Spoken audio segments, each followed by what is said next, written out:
हरे राम राम राम हरे हरे, हरे कृष्ण कृष्ण कृष्ण हरे हरे, हरे राम राम राम हरे हरे, हरे कृष्ण कृष्ण कृष्ण हरे हरे, हरे राम राम हरे हरे, हरे कृष्ण कृष्ण कृष्ण हरे हरे, हरे राम राम राम हरे हरे, हरे कृष्ण कृष्ण कृष्ण हरे हरे. कुंडलिका वरदे हरी विठ्ठल, श्री ज्ञानदेव तुकाराम पंढरीनाथ भगवान की जय, माऊली ज्ञानेश्वर महाराज की जय, जगद्गुरु संत तुकाराम महाराज की जय, सच्चिदानंद श्रीपाद बाबा की जय, सच्चिदानंद रामदास बाबा की जय, अवधूत चिंतन श्री गुरुदेव दत्त गोपाल कृष्ण भगवान की जय.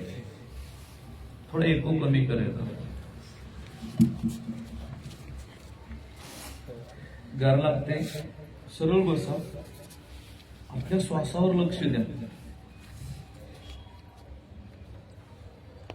आपल्या श्वासावर लक्ष द्या म्हणजे तुम्हाला गार कमी लागेल. तुम्ही कमी वेळामध्ये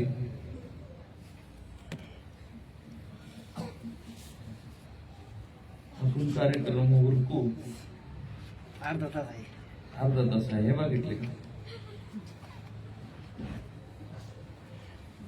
अर्धा तासाच्या पुढे गेला तर नाही, मला पाकिटच नका देऊ.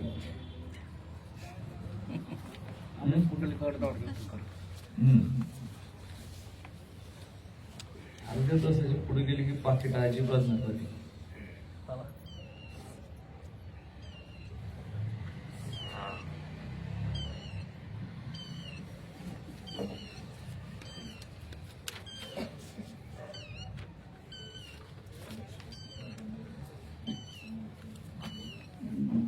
तरी अवधान ऐकली तिचे, मग सर्व सुखाची पात्र होते.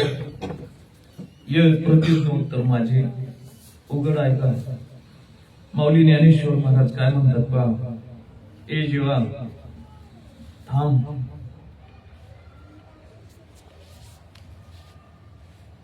थांब आणि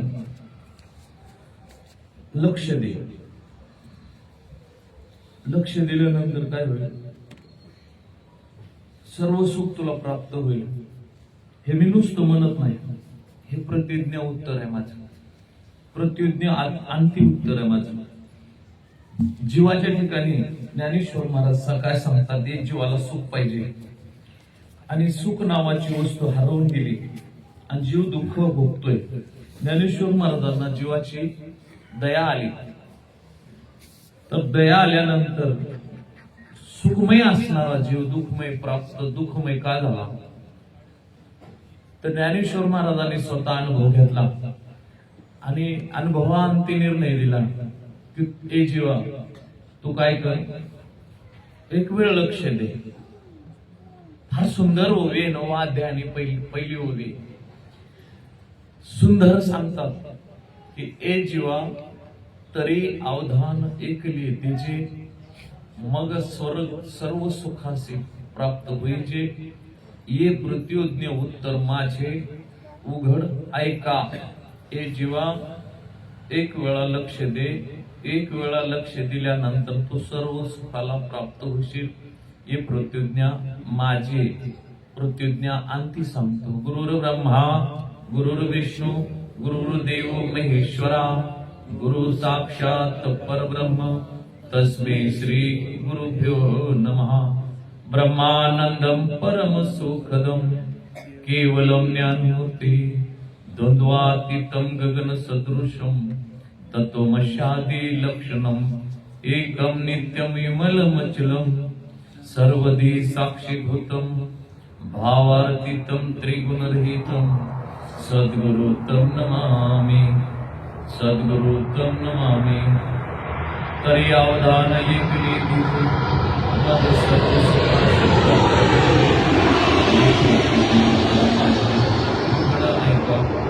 सुख नावाची गोष्ट जर जीवाच्या ठिकाणी असून सुद्धा जीवाला उपलब्ध होत नाही, त्याचं कारण काय?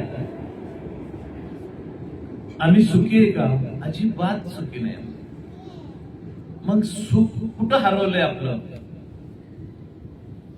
आम्हाला सुखाचा पत्ताच माहिती नाही.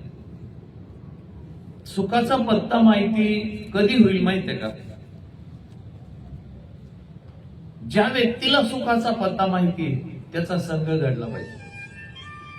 एखाद्याला अमेरिकेला जायचंय, अमेरिकेत सगळं काही मिळणार आहे, पण जी व्यक्ती अमेरिकेला गेली तो व्यक्ती भेटला पाहिजे तर तुम्हाला अमेरिकेला जाता येतं, अन्यथा जाता येत नाही. तर तुम्ही अमेरिकेचं सुख इथंच घेऊ इच्छित आहे. मग अमेरिकेचे लोक सुखी दिसतात आणि आम्ही दुःखी का आहोत? तर आम्ही अमेरिकेचं मानून सुख घेतलेले, जाणून नाही. भगवंत सुखमय आहे, भगवंत सुख आहे. सुख नावाची गोष्टच भगवंत आहे. देवच सुख आहे आणि सुखच देव आहे. मग तुमच्या बुद्धीतला जो आकारातला देव बसलाय आणि आकारातल्या देवाला संसार मागता, व्यवहार मागता आणि त्याची उपासना करता, त्यावेळेस होतं काय माहितीये का? तुम्ही वेगळे आणि देव वेगळा होतो. म्हणजे सुख वेगळं आणि जीव वेगळं असं होतं. तुम्ही प्रत्यक्षात देव जर समोर पाहिला तरी तुम्ही दुःखी असणार आहे. नामदेव महाराज कालच संतोष घरी आले होते. नामदेव महाराज दुःखी होते कारण इतके संत समागमामध्ये ज्ञानेश्वर महाराज गातात, नाचतात, मुक्ताबाई माझी गाते, गोराबागा गातात, 56 संतांची मांदियाळी पंढरपुरात आल्यात, सगळे भगवंतमय झाल्यात. आणि नामदेव महाराजांचा देव आहे ना वेगळा आहे. नामदेव महाराजांचं अस्तित्व वेगळं आहे, विठेवर उभा असणारा.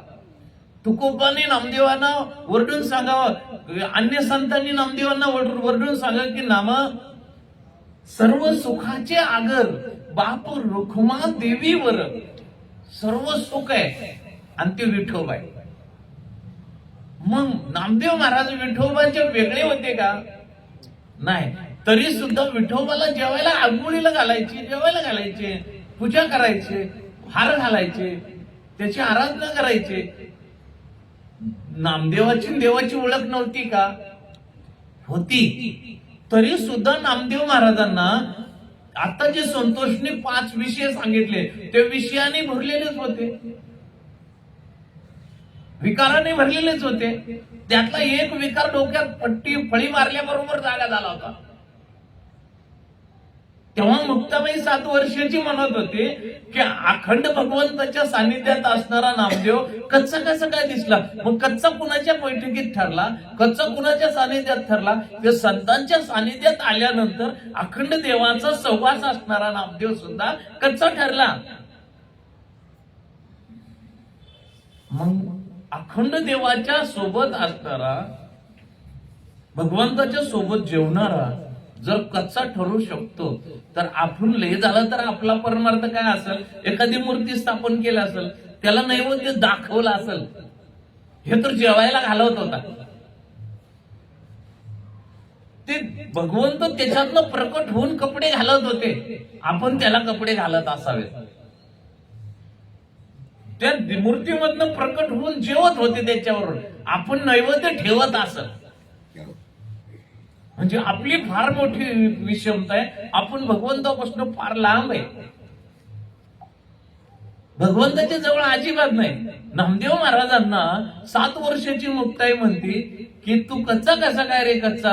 नाही गुरु का बच्चा? अरे तू कच्चा कसा काय रे कच्चा? तेव्हा जी रडत रडत रावळात गेला, म्हणले देवा काय भक्ती कशासाठी करायची? मला प्राप्त करण्यासाठी. माझ्या बरोबर तू जेवतो, मग मला प्राप्त नाही का? माझ्या बरोबर तू आंघोळ केली, मला प्राप्त नाही का? तू माझ्या बरोबर कपडे घातले, मला तू प्राप्त आहे का? अरे नामदेवा असं नाही, तुझ्यामध्ये विषमता दडली ना. मी वेगळा आणि देव वेगळा. मला जे तू तटस्थ रूप पाहिलंय ते रूप माझं क्षणिक आहे,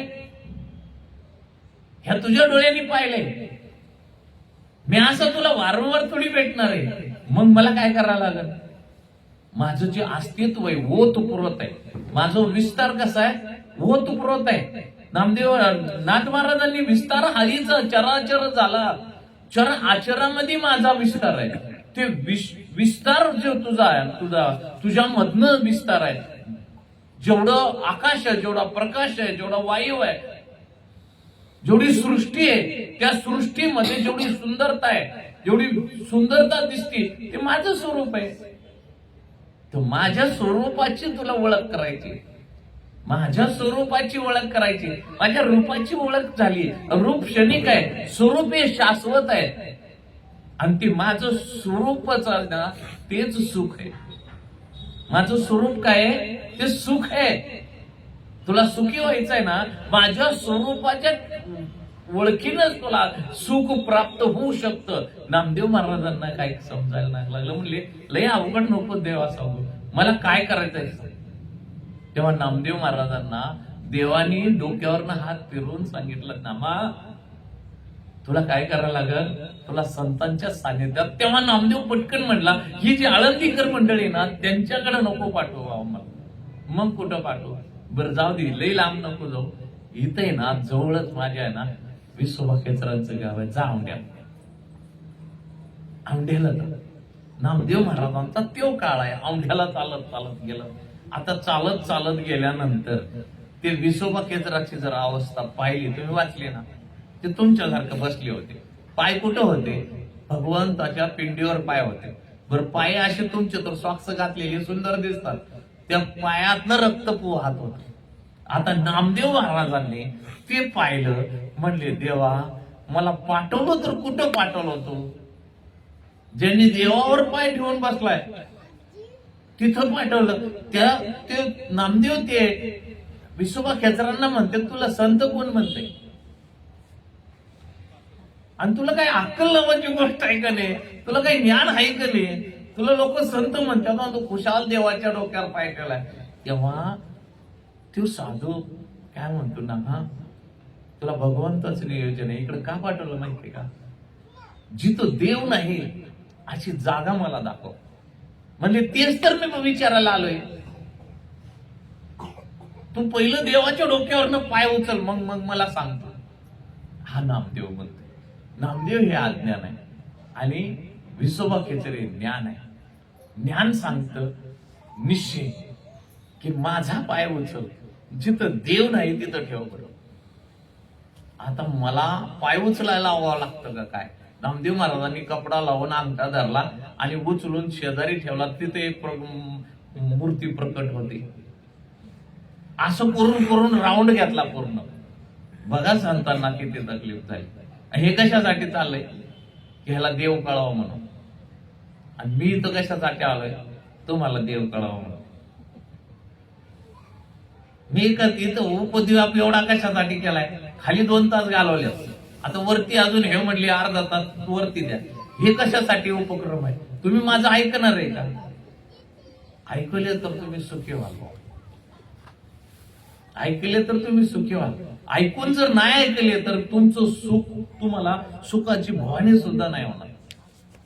मग नामदेव महाराजांना एकांतात नेलं. एकांतात नेल्यानंतर चर आचरामधला पांडुरंग सांगितला की सृष्टीचा जो आधार आहे,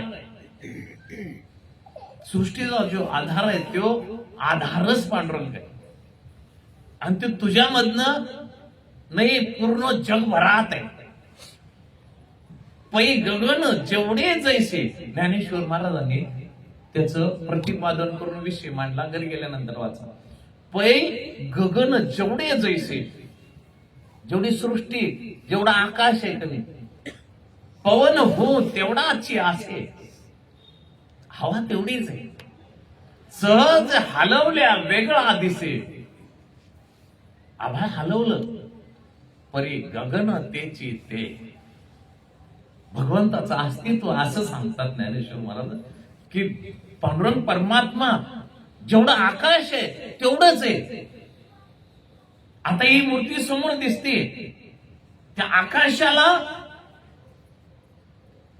आकाशाने ओसंडून वाहिले त्याला. जशी समुद्रामध्ये घागर बुडवावी आणि वरती काढावे, घागरीमध्ये तेवढंच पाणी, त्या घागरीच्या अवतीभोवती तेवढंच पाणी.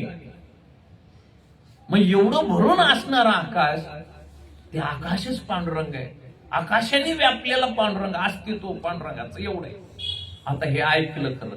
मग म्हणले त्या आकाशाला, माझ्या आकाशाने, माझ्या मधला आकाश आणि बाहेरचा आकाश, माझ्या मधला प्रकाश, बाहेरचा प्रकाश, माझ्या मधली पोकळी, बाहेरची पोकळी जर एक असेल तर जोडायचं कसं? जोडायचं तुम्हाला लक्षात येते का? तुमच्या मधलं आकाश म्हणजे आता हे घर बांधलंय, आता हे घर बांधलंय, आतमध्ये जे भिंती बांधल्यानंतर आतला जो पोकळीचा भाग आहे त्याच्यामध्ये आकाश प्रकाश वायू आहे का नाही? व ते तुम्ही आणलंय का? तुम्ही आणलंच नाही, ते पहिलंच होतं, फक्त तुम्ही भिंती वडल्या. तसं देह सगळीकडनं व्यापून तुम्ही देह बांधला, पण पोकळी आतही तेवढीच आहे आणि बाहेरही तेवढीच आहे. ती पोकळी विस्तार हारीचा चर आचर झाला, चर आचरामध्ये तसाच भगवंत आहे.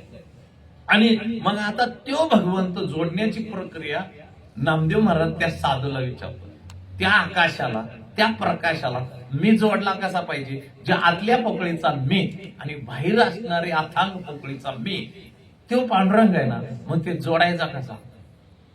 नामदेव महाराजांना विश्ववाक्यचर म्हणले, मला जोडताना फार त्रास दिला. मी म्हणले ज्ञानेश्वर महाराज, त्यांनीच माझं जोडून दिले, त्यांनीच जोडून दिले. मग ते जो आकाशातनं जो हवा माझ्यामध्ये आली आणि बाहेर चालली, तिथं लक्ष दे, मी जोडून देतो तुला. त्याला या नाव अनुग्रह, या नाव अनुग्रह. तुम्ही म्हणजे शरीर नाहीये, शरीराला मी म्हणणारे तुम्ही नाहीये. मी काय काय म्हणलं लक्षात आहे का? तुम्ही म्हणजे शरीर नाही, शरीराला मी म्हणणारा सुद्धा तुम्ही नाहीये. आता मग तुम्ही कोण आहे? बाल्य अवस्थेत मी म्हणत होते मी विद्यार्थी आहे, मोठा झाल्यावर म्हणत होते मी गुरुजी, मोठा झाल्यावर म्हणले मी वडील आहे, आणि वृद्ध झाल्यावर म्हणले मी आजोबा आहे. आता बाल्य अवस्थेत मी बालक आहे, वडील अवस्थेत वडील मी आहे, आता वृद्ध अवस्थेत ही प्रकृती बदलत गेली पण मी नाही बदलला. लक्षात येते का मी काय म्हणलं? थोडस ऐकायला जड जाईल तुम्हाला. प्रकृती बदलली, बाल्य अवस्था गेली, तारुण्यात आला, तोच मी होता जो बाल्य अवस्थेत होता. तारुण्य अवस्थेत आल्यानंतर तोही तारुण्य अवस्थेत वृद्ध अवस्थेकडे गेला, तोच मी होता. मी बालक आहे, तोही मीच होतो. मी वृद्ध जवान होतो, मीच होतो. मी वृद्ध, मीच होतो. प्रकृती बदलत गेली, मग प्रकृती माझी होती, मग मी कोण होतो? मी ते परब्रह्म होतो. मी परब्रह्म होतो. मी आतच आहे, मी बाहेर तेवढाच आहे. पण झालं काय? संस्काराच्या अधीन जीव झाला, आणि संस्काराच्या अधीन जीव झाल्यामुळं उपक्रम वेगळा झाला, देव वेगळा केला आणि मी वेगळा केला. तेव्हा संतांच्या सानिध्यात परी संता सवे वसता, योग ज्ञानी पैसता, गुरु चरण उपासिता वैराग्याची. ही गोष्ट वैराग्याने साध्य होईल, संतांच्या सोबत बसल्यानंतर साध्य होईल, आणि गुरुचरण उपासल्यानंतर साध्य होईल. 15वा अध्याय 15वा श्लोकामध्ये 15व्या ओवीचा दुसरी ओवी. परत मी गेल्यानंतर वाचावं ह्याच्यासाठी सांगतो मी. 15वा अध्याय 15वा श्लोकामधनं पहिली दुसरी ओवी आहे. परी संता सवे वसता, संतांच्या सोबत बसला. योग ज्ञानी पैसता म्हणजे गुरुचरण उपासिता वैराग्याची. वैराग्य उत्पन्न होणं म्हणजे काय? हे मजची स्तव झाली, परी म्या नाही केले, मी वैतागलो. आता नुसती हाडहाड आहे संसारात, नुसती हाडहाड आहे. एक जण आहे ना, मरताना पाहिला, घरचे निघून जाळताना पाहिला, तेव्हा त्याला वाटलं ज्याच्यासाठी आयुष्य काढत होता, जगत होता, तेच लोक नेऊन जाळायला लागल्यात. त्याला वैराग्य प्राप्त झालं. हे जर जाळणारे आहेत तर आपले कसं काय असतात? हा प्रश्न आपल्याला तयार नाही झाला. आपल्याला हा प्रश्न कधी उद्भवला नाही. ज्याला आपण मोठं केलं त्यानेच आपल्याला जाळणार आहे. उलट त्याला अभिमानाने म्हणतो, हे मला माझ्या चितेला ह्याला आग लावणार आहे. आपण ही अभिमानाची गोष्ट आहे का? ह्याच्यातनं संतांना वैराग्य तयार झालं, ह्याच्यातनं विरक्ती तयार झाली. ज्याला आपण मोठं केलं, ज्याला आपण आयुष्यभर कमवल्याला दिलं, ते आपलं आहे का? ज्या समाजाला आपलं केलं, जे मित्रमंडळी कुठंपर्यंत आहे, आपल्या बरोबर आहेत का? जे बायकोला आपण आयुष्यभर हातातल्या पोडासारखं जपलं, ते आपली आहे का? जे वृद्ध झाल्यानंतर तीच म्हणते, बाईल बने खरे मरता तरी भरे तोकून या घर हसविले, तीच म्हणते. तुम्हाला काय अक्कल नाही, तुम्हाला काय कळत नाही? तुम्हाला किती वेळ सांगितलं, तुमच्या काय लक्षात राहत नाही?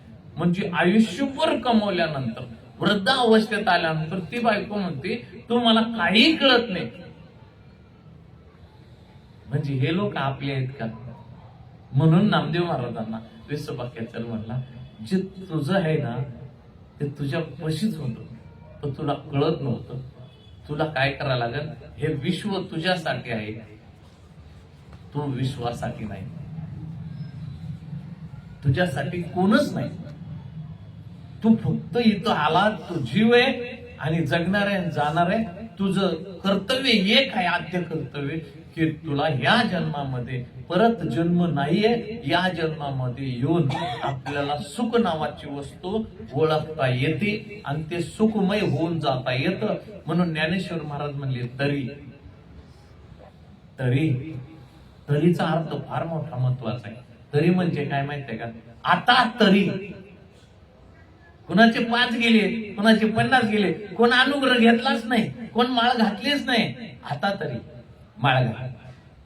कोण अनुग्रह घेतलंय, आता तरी नामस्मरण कर. आता उद्या सकाळी 1 तारीख उगवणार आहे, नवीन वर्षाचा इंग्रजीची सुरुवात आहे. आता उद्या काही लोक यातनं विवेकाने विचार करा. उद्यापासून आपल्याला उपक्रम राबवायचा आहे, आपल्याला आचारसंहिता बनवायची, उपक्रम राबवायचा आहे. जे आपण केलंच नाही ते काहीतरी नियमावली आखायची, नियमावली आखायची. सकाळी उठलं की कामाला जायचं, पण संध्याकाळी आल्यानंतर त्यांना नियमावली लावून घ्या. किंवा आपल्याला हरिपाठ करायचा आणि 1 तास चिंतन करायलाच पाहिजे.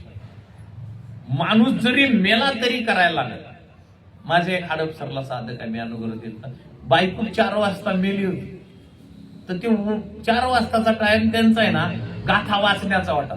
बायको मेली शेजारी, माणूस जिवंत आहे विचार, तर ते गाथ्याचं पारायण करत होते. असं होईल का आपल्याला?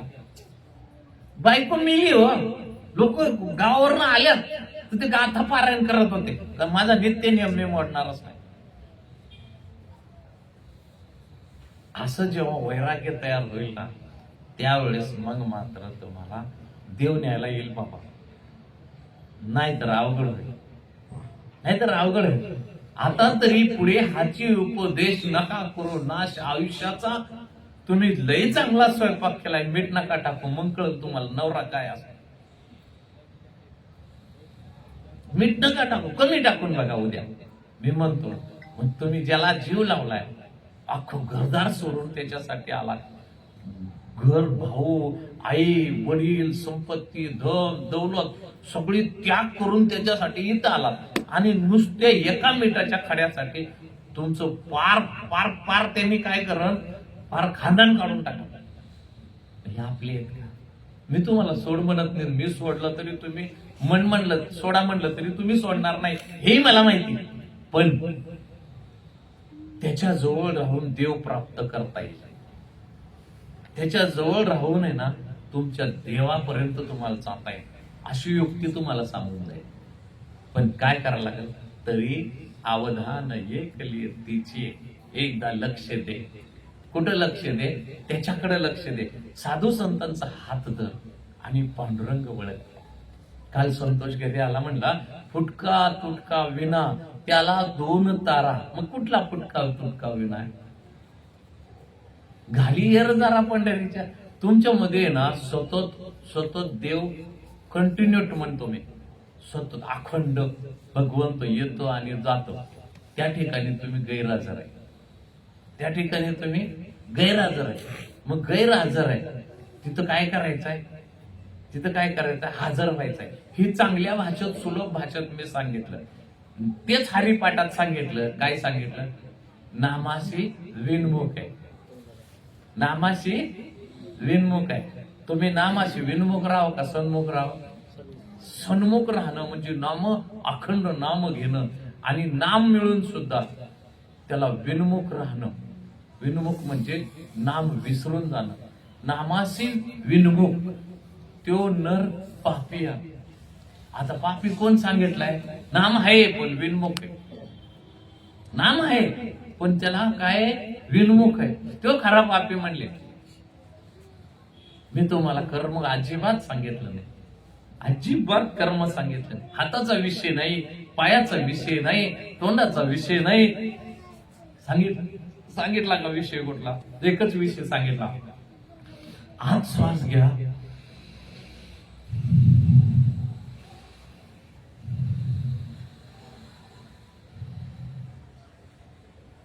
ह्याला म्हणतात तरी अवधान ऐकले तिचे. एकदा जा, एकदा जा. पहिल्याच्या काळामधलं सांगतो. पहिलं जेव्हा 16-15 वर्षात लग्न व्हायचे मुलीचे, तेव्हा गावात कुठंतरी कठ्ठ्यावर पडदा टाकून लग्न व्हायचे आणि बैलगाडीवर तिला पाठवून द्यायचे. तेव्हा तेच 15 वर्षाची मुलगी, तिला काही कळत नसायचं. काय लग्न झाले की कोण काय कुठं काय. गाडीत बसून बापाच्या गळ्यात पडून रडायची आणि गाडीत बसून पाठवायचे. आता पाठवत असताना त्याच्यासोबत एक करवली जाती. ते कशासाठी जाते सांगा? त्या आता तर करवली जातच नाही, जात नाही आता. करवली बंद झाली.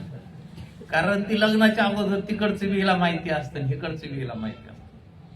त्यावेळेस काय तर त्या घरामध्ये सासू कशी आहे, सून कशी आहे, स्वयंपाक कसं बनवावा लागतो, किती लोकांचं बनवावा लागतो, सगळी माणसं कशी आहे, हा तिचं सगळं माहिती ती माणसात येत नसायची 15-16 वर्षाची. आता का आताच नको सांगायला काय, ती सगळं ती कोरोली सांगायची ती. आणि सगळ्या एटिकेट, सगळ्या नियमावली सांगून जायची. तर सांगायचं काय, तर 3ऱ्या 4थ्या 5व्या 8व्या दिवसांनी परत गाडी जायची, त्या मुलीला आणि करवलीला घेऊन यायची. अशीच पद्धत होती. बघा तुम्ही आठवा लहान असताना गाडी घेऊन यायची करवली, 2 दिवस राहायचं आणि मग मुराळी यायचा.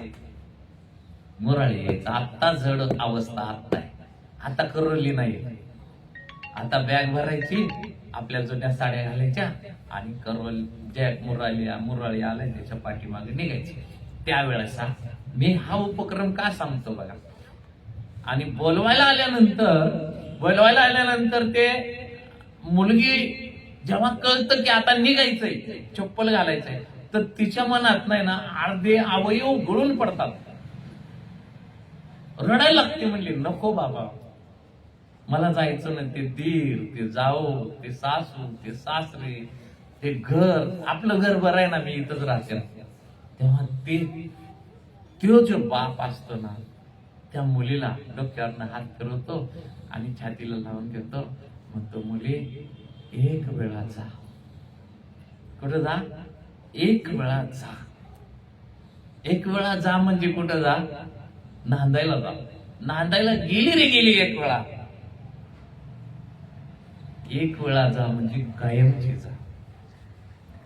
परत जर ते 2-4 महिन्यांनी येऊन जाऊन गेली, 1 वर्ष झालं, मूल झालं, तर तिला जरी फोन केला ना, तर ते म्हणते बाबा आजारी आणि तू येऊन जाते का मुली. शेवटचं आता खाणं पिणं बंद झालं बापाला. आई सांगितल्यानंतर मुलगी म्हणते गाय माझ्याशिवाय दूध देत नाही, मुलगा शाळेत जावं लागतं, ते कामावर जात्या, स्वयंपाक मला करावा लागतं. आई मला आता काही येणं होत नाही. ती न जाणारी, जात नाही म्हणणारी, जाताना रडणारी, ती जी स्त्री होती तीच काय म्हणते, ती तिकडं जाते, ती तिकडची होते. बरोबर का नाही? ज्ञानेश्वर महाराज म्हणतात तरी एक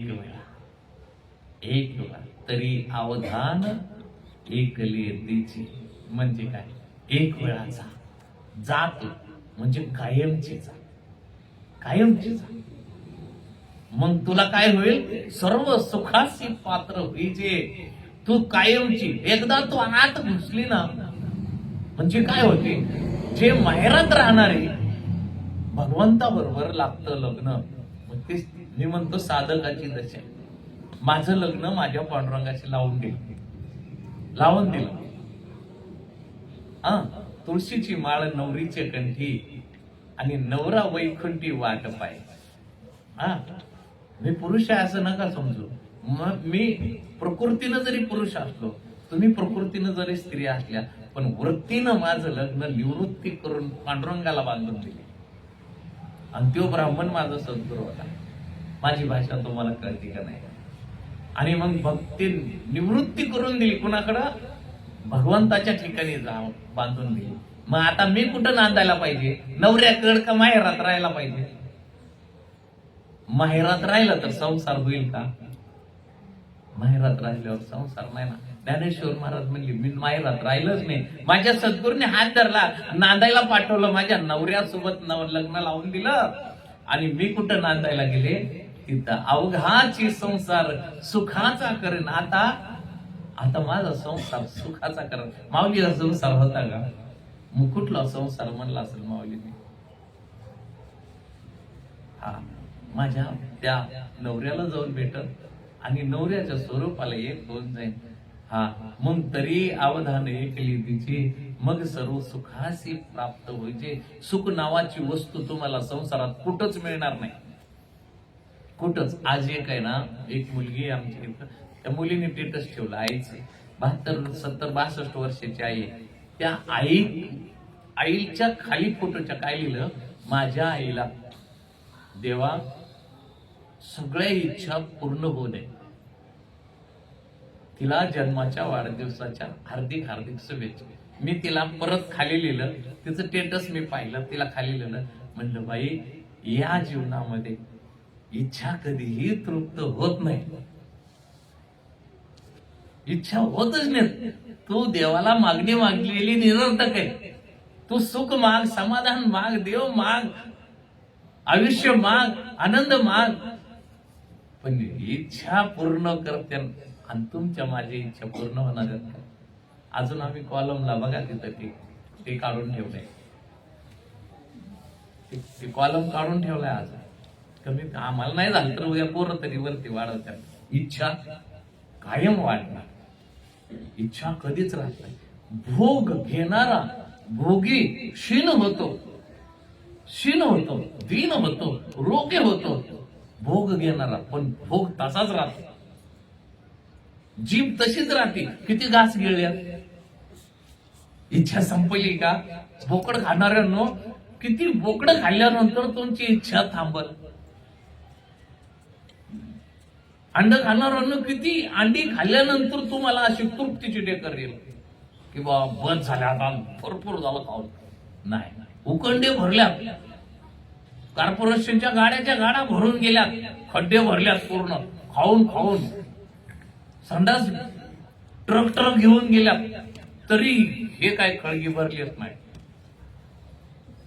ही एवढीच आहे.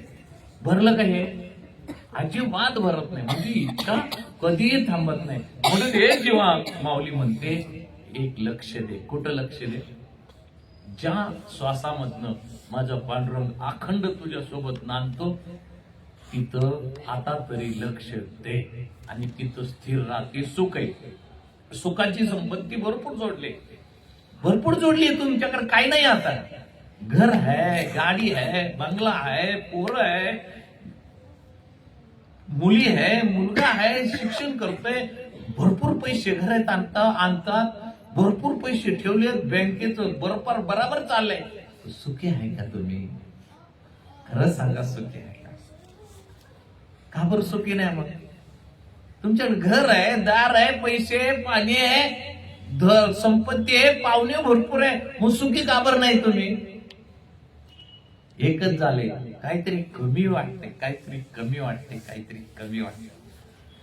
हे जे कमी आहे ना, एकदा गळ्यात तुळशीची माळ आली ना, ते पांडुरंगाचं मंगळसूत्र आहे. एकदा पांडुरंग घरी आला ना, मग तृप्त व्हाल. आता मला काही नको, हा, आता कुठे धावे मन तुमचे चरण देखलिया, आता भाग गेला सीन गेला अवघा झाला, आता फक्त आनंद आहे, आता सुखी आहे मी. सुखाचे भरपूर साधनं आणली, आपल्या डनलपची गादी आणली, आता जे कपाटात कोपऱ्यात ठेवलेलं आहे ना, ब्लँकेट काढलाय, आता झोप आहे का? वसवसी लागली. तुम्हाला एक सांगू का, ज्याच्या गळ्यात माळ नाही, जे खाणारे लोक आहेत ना, त्यांची वसवशी कधी जात नाही. काल परवा विषय झाला आमच्या घरी, आमच्या पाहुण्यामध्ये जागरण गोंधळ झाला. मी म्हणलं ना, कापू बकरे, 5 बकरे कापले. तर ते म्हणले समाज काय म्हणत, पाहुणे काय म्हणतात, लोक काय म्हणतात, लोक नाव ठेवतात. मी म्हणलं लोक नाव ठेवलं नाही, आता खरं तुझ्या घरात खरं गोंधळ आलाय, आता बसून गोंधळ चालू झाला घरात. आणि मी म्हणायला, आणि त्याचा गोंधळ खरंच चालू झाला. ती माया आली, म्हणली बोलला तसं झाला पाड्या, आमच्या घरात खरंच गोंधळ चालू झाला. मला म्हणली थोडं, आणि खरंच आता तर कुठं गोंधळ चालू झालाय, 5 बकरे मारल्यावर कुठं सुख होतंय. खरा गोंधळ तर आता बापात बाप नाही, लेखात लेख नाही, सुनत सासू नाही, सासू मध्ये सून नाही, घरात सगळा 5 माणसे 5 ठिकाणी झोपत्यात, एकमेकांचं तोंड बघत नाही. आता खरं गोंधळ चालू झाला. सुख नाही ना, शांती नाही, समाधान नाही.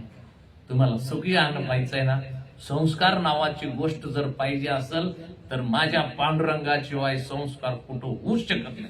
माता पिता केवळ काशी, त्यांनी न जावे तीर्थासी, हे वाक्य फक्त संतांच्या घरी मिळतं. हे संस्काराच्या अधीन आहे. संप्रदायाशिवाय संस्कार घरी येत नाही. तुम्ही कितीही करा. माझा पोरगा काल आहे ना, आता इथं नाही म्हणून सांगतो, इथं नाही, परीक्षेला चालला होता, तर मला 3 फोन केले, कुठे आहे तुम्ही? अरे म्हणलं मी काय तुझं काय घेऊन गेलोय का? नाही, कुठे आहे सांगा. मी मगरपट्ट्यात होतो, मगरपट्ट्यातून यायला मला 10 मिनिट लागले घरी.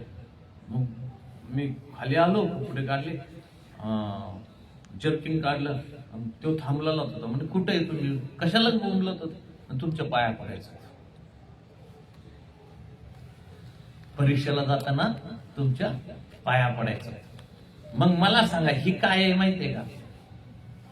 हे काय? हे संस्कार आहे. आणि हा संस्कार माळशिवाय घरी येऊ शकत नाही. कारण तुमचे संस्कारच चुकीचे व्हायला लागले ना. पहिलं मुलं, आता ते बाळ आहे ना, आमच्या दिदीला बाळ झालेलं, तिला बाय म्हणायला शिकले. आता ते पप्पांना बाय, जाताना बाय म्हणते, बाय. हे आपली संस्कृती आहे का बाय म्हणण्याची? तर कुठली आहे? तिकडची. पण शिकवलं आपणच ना, बाय म्हण पप्पाला. पप्पा हा संस्कृती आपली आहे का?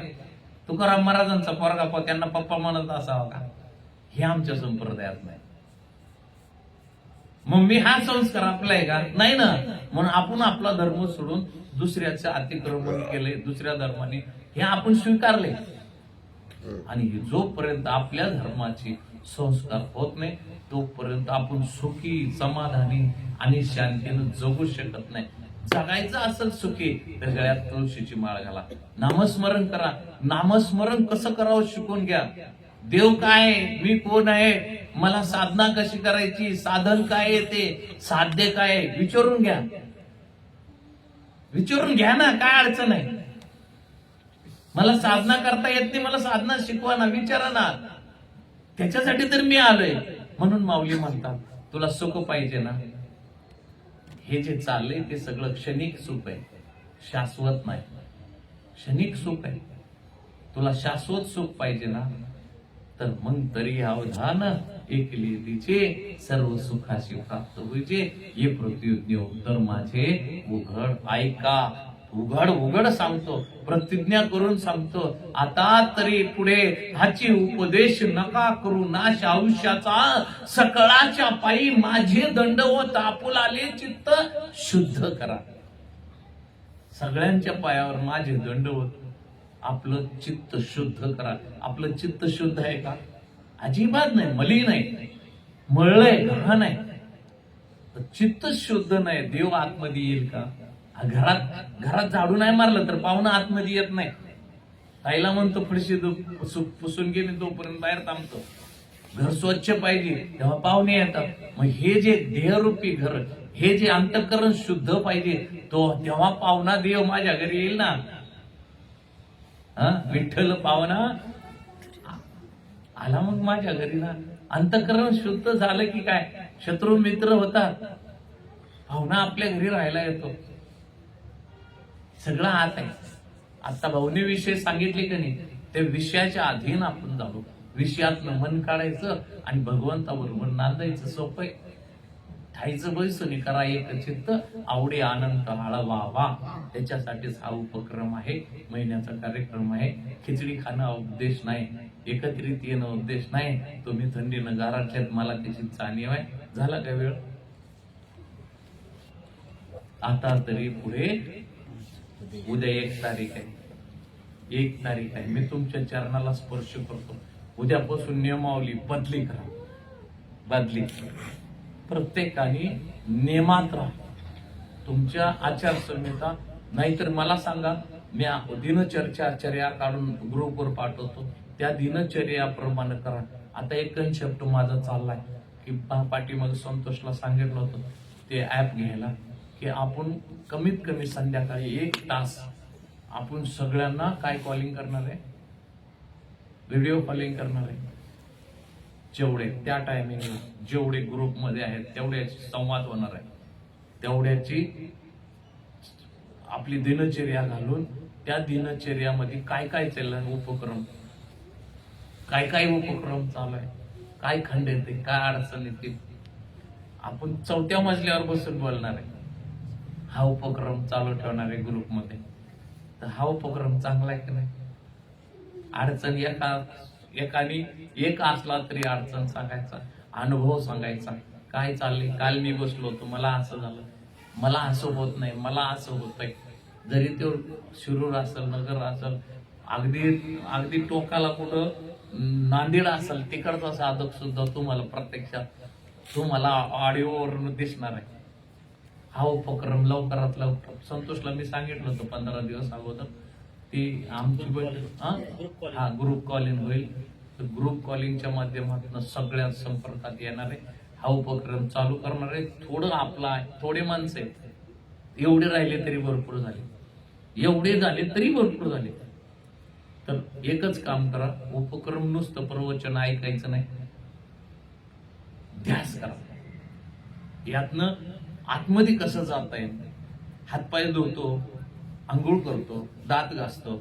सकाळचा उपक्रम सगळा नेहमीचा ठरलेला आहे. त्याच्यामध्ये नियम अटी लावून घ्या. आळंदीमध्ये शिकायला गेल्यानंतर तिथे एक नियम अटी आहे वारकऱ्यांना. त्या वारकऱ्याच्या नियम अटीच आपण पाळत नाही. आपण वारकरी नाही का? नाही का आपण वारकरी? नियम अटी कुठे आहे? संध्याकाळी गाथा वाचलीच पाहिजे, एक अभंग असणं वाचलंच पाहिजे, हरिपाठ वाचलंच पाहिजे. संध्याकाळी किती उशीर आला तरी नामस्मरण 10 मिनिट का असणार केलंच पाहिजे. तो टीव्ही लावल आणि दिल्लीतली वार्ता बसल, ह्याला काही गरज नाही. दिल्लीत काय चाललेलं आहे काही कामाचं नाही. याचं काही कामाचं आहे? नगरसेवक आपला येणार आहे, ते बी आपल्या कामाचा नाही. दिल्लीतलं काय कामाचं आहे? पण असावं माहिती नाही, त्याची चर्चा तासन तास राहते. कुणाला मिळालं तिकीट, कुणाला डावललं. आमच्या इथं तर 7-8 तास हेच चाललेलं राहतात. 8 तास हेच चाललेलं असतं. क्रिकेटचा विषय निघला की तासन तास होतो. पण हा विषय का होत नाही? आपला विषय की भाऊ आलाय, पांडू आलाय, त्याच्यावर तुझं कसं काय चाललंय, कुठंपर्यंत आलंय, साधना कुठंपर्यंत आली. नाही इकडं कोण बोलतच नाही. देता बघो माझा चोना आहे आणि चोळत बस. हा उपक्रम चालतो. कारण काय माहित आहे का? आपण त्याला महत्व कमी देतो आणि ह्या बाकीच्या गोष्टीला महत्व जास्त देतो. हे न करता आपल्या हिताचं एकच आहे, आपल्या हिता जो असे जागता धन्य माता पिता तयाचे. आपल्या हिताच्या ठिकाणी जागरा. आपलं हित भगवंत नामात आहे. नाम तुम्हाला दिले, नामाचा उपक्रम चांगला चाललाय. ज्याला कुणाला काय अडचणी असेल अप्रत्यक्ष प्रत्यक्ष फोन केला तरी चालेल, काही अडचण नाही. मी परत महिन्याने इथं येणार आहे. ज्यांना अनुग्रह घ्यायचा आहे त्यांनी परत मला महिन्याने भेटायचंय. ज्यांना अनुग्रह झालाय त्यांनी नामस्मरण विसरू नका. नियम अटी घालून दिलेले त्या नियमात राहा. तुमचं कल्याण झाल्याशिवाय राहणार नाही. पुंडलिका वरदे हरी विठ्ठल श्री ज्ञानदेव पंढरीनाथ भगवान की जय. माऊली ज्ञानेश्वर महाराज की जय.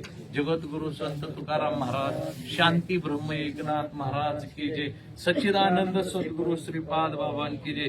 सच्चिदानंद सद्गुरु रामदास बाबां की जय. अवधूत चिंतन श्री गुरुदेव दत्त गोपाल कृष्ण भगवान की जय.